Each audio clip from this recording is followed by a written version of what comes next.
Esses dias eu tava num momento normal do meu almoço, quando mais uma vez eu fui abrir o meu refrigerante. E aí eu fiquei com raiva porque eu não consegui abrir o refrigerante por causa do lacre. E eu fiquei me perguntando diversas vezes por que tem que ter essa porcaria no refrigerante. Com poucas pesquisas eu descobri que o lacre faz parte de um grupo de elementos chamado elementos de vedação que impedem uma série de coisas.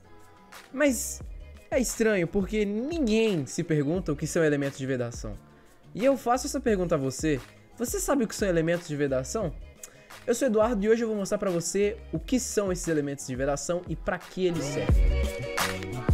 Bom, elementos de vedação são peças que impedem a passagem de fluidos de um ambiente para o outro e evitam que esse ambiente seja poluído por agentes externos. São elementos destinados a proteger máquinas ou equipamentos contra a entrada e a saída de líquidos, gases e sólidos particulados. Tá, mas vamos com calma. Existem outros tipos de elementos de vedação mais simples que são encontrados com facilidade no nosso dia a dia. Como eu citei no exemplo no início do vídeo, as garrafas PETs, a parte vedativa dela é o lacre, que por um sistema de vácuo mantém o gás do refrigerante dentro da garrafa sem que ele escape. Não só isso, como também impede a entrada de resíduos e a saída do líquido de dentro da garrafa.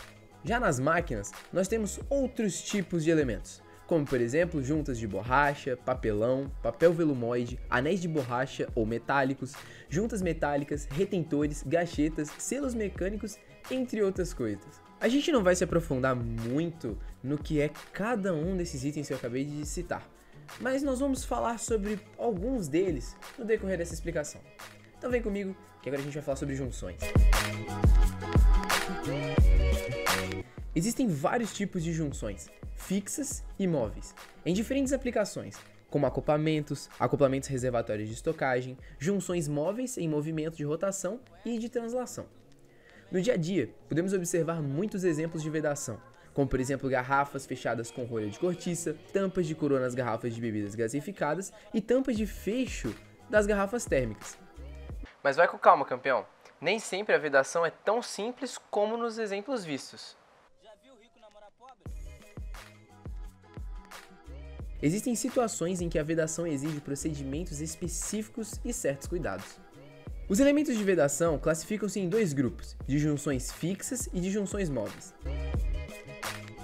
As vedações nas junções fixas podem ser feitas de maneira direta ou por elementos intermediários.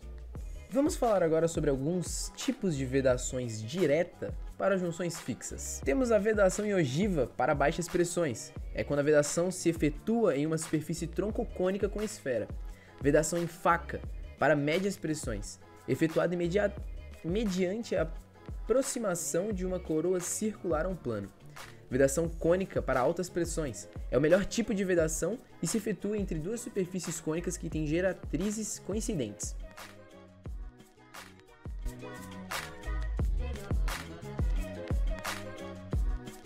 Nesse tipo de vedação são usadas guarnições.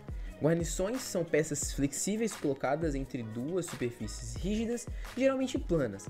Desta forma, as guarnições impedem passagem ou vazamento de fluido.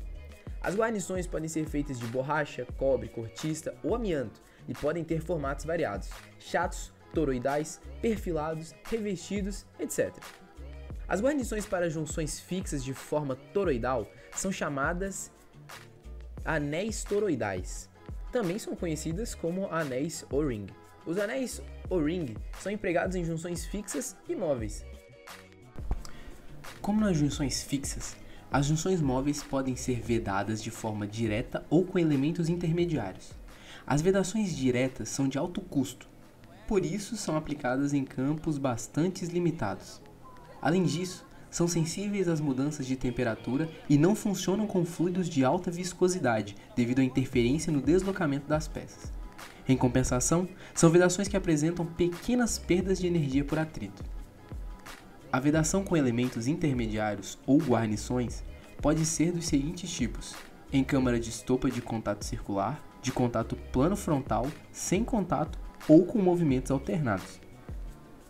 Esse tipo de vedação é chamado de câmara de estopa porque a vedação é feita com estopas trançadas, conhecidas como gachetas.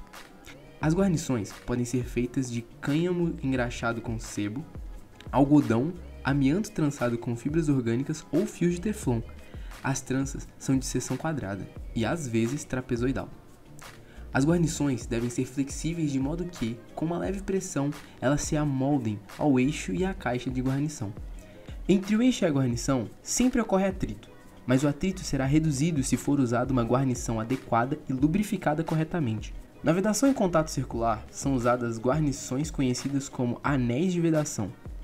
Esses anéis são empregados em elementos de máquinas em movimento, geralmente eixos, e servem para proteger os mancais contra sujeira decorrente do uso. Entre os principais anéis de vedação, um dos mais usados é o anel de feltro, de seção trapezoidal. Esses anéis são colocados entre os eixos e os cárteres, ou coberturas, a fim de conter o lubrificante e impedir a penetração de pó ou de outras impurezas. Esses anéis são colocados em canaletas feitas nos flancos do suporte.